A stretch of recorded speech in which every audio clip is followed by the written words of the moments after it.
Hello guys, in this tutorial we'll be showing you how to remove join for free on Patreon. So stick around to the end so you don't miss a step. So currently we're on my page and that's where you want to be. And then you're going to go over to the extreme right where you have the three dots here, click on it, and then click on edit page. Now when you click on edit page, you'll have some options right here. Your interest is in page settings, click on it. Then you're going to scroll down to where you have free membership visibility. So down here you have free membership visibility and it says choose how membership options are displayed on your page. So you have two options right here.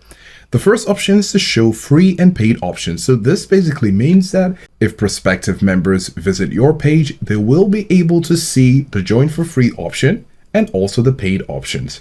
But if you click on show paid options only, the free option will be less prominent on your page.